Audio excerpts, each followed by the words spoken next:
We've had some requests here on the channel to do a video about how to deal with the loss of a spouse. I brought someone in who knows something about that. This is Brian Wilson. He's one of our Live on Purpose coaches.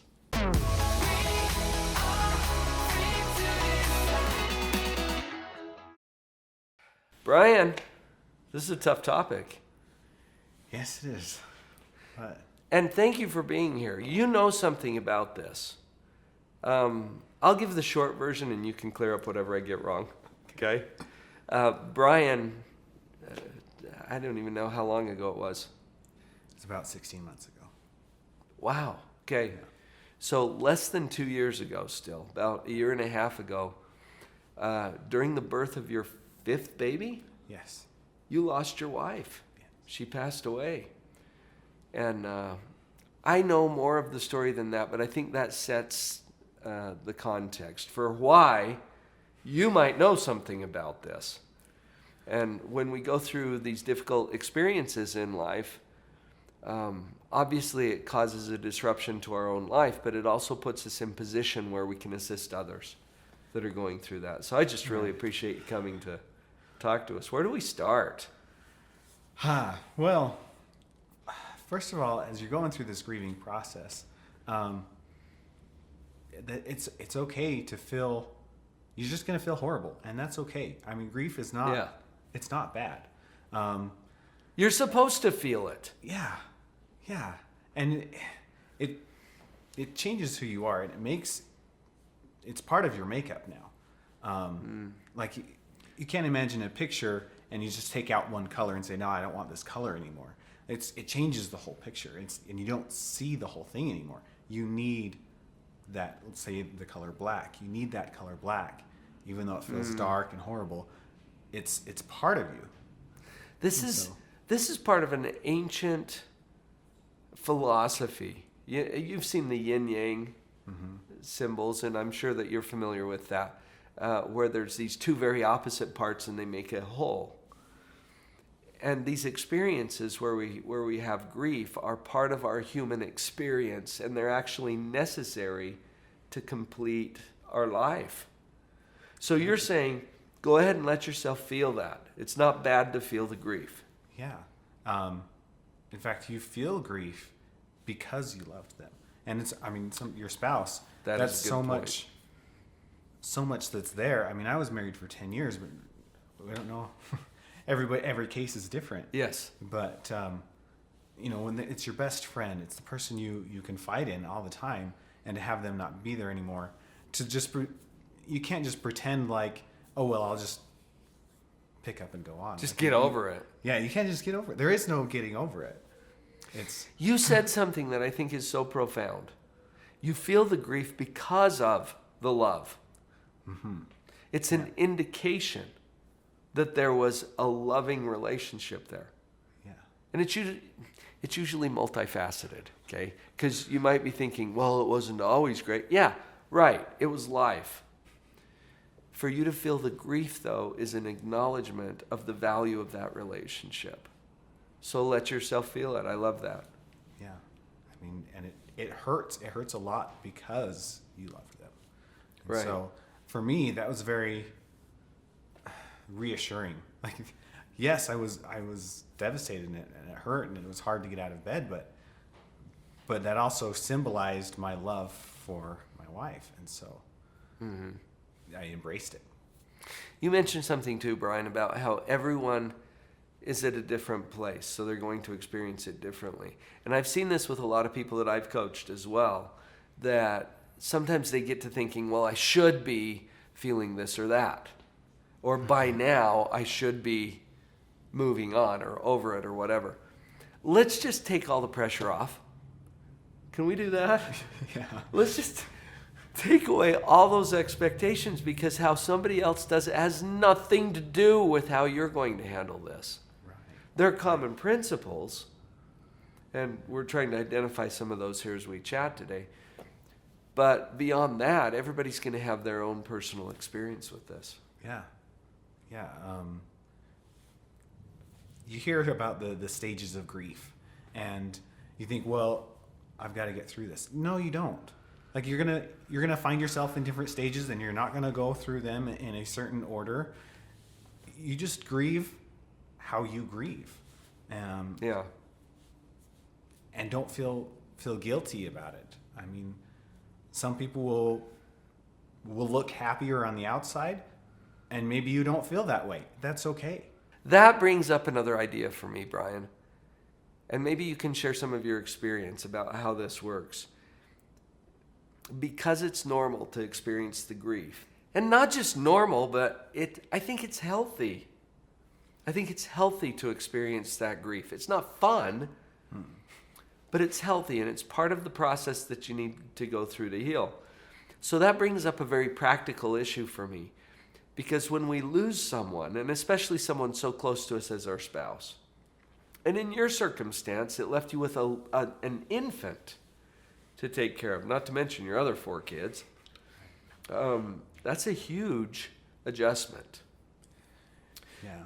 How do you create space for that transition to happen? And I'm talking even about the practical aspects of taking care of the kids, or what do I do about my job while I'm taking care of all of this stuff? Do you have some insights for us there?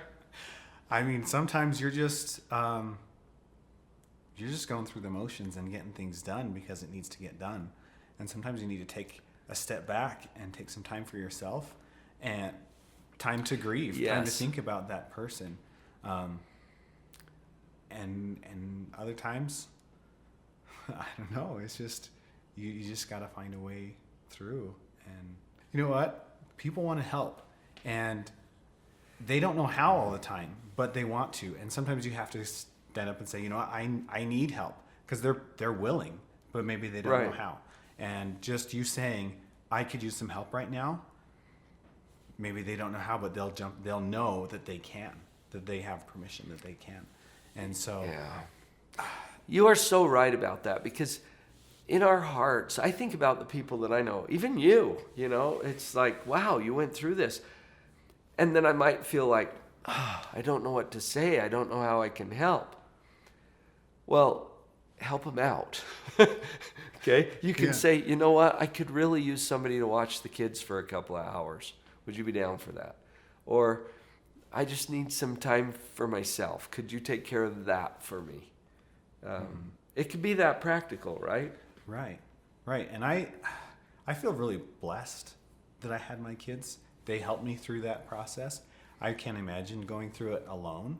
That's something else. But again, people still want to help. They know who you are, and they want to reach out. And so allow that to happen. You might not feel right away. That's okay.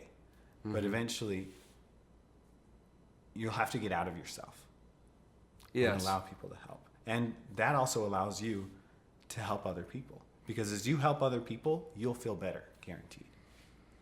That is true. And there's a lot of psychological reasons for that, which we probably won't get into on this particular episode. But I thought of another aspect to this, Brian, that maybe you could help us out with a little bit. I know from my training in psychology and dealing with traumatic incidents that it's really important to be able to share your story. What have you learned about that? And what kind of advice could you give us?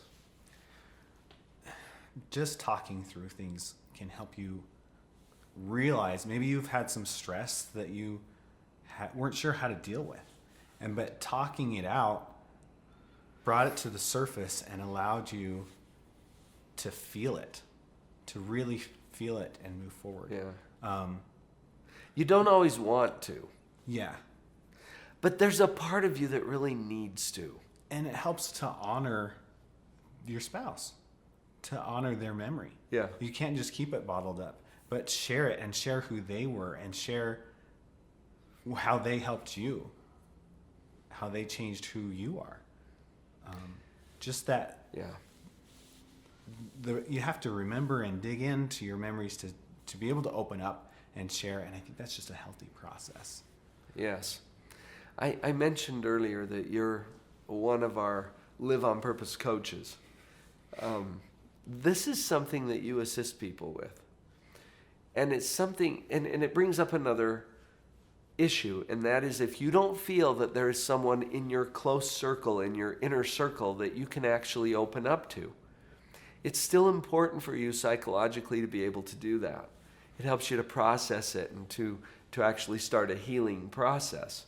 And it doesn't have to be someone in your family or immediate circle, because you can engage someone like Brian or a coach, find a therapist, a counselor, a coach who can work with you to allow you to share that story, and that way you get out of your own head. Yeah. And it's a very healing kind of an experience to be able to share that story. Wow.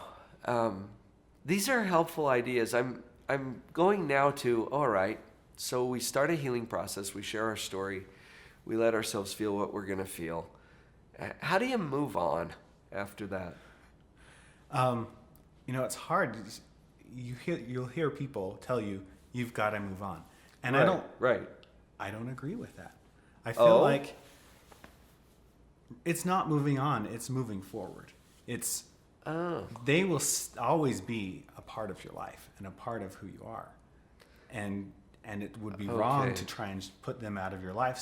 So rather than saying moving on, you're just continuing forward and continuing to tell their story and along with yours. That doesn't mean that you can't like go on and date or find somebody else, but it means you're not forgetting them.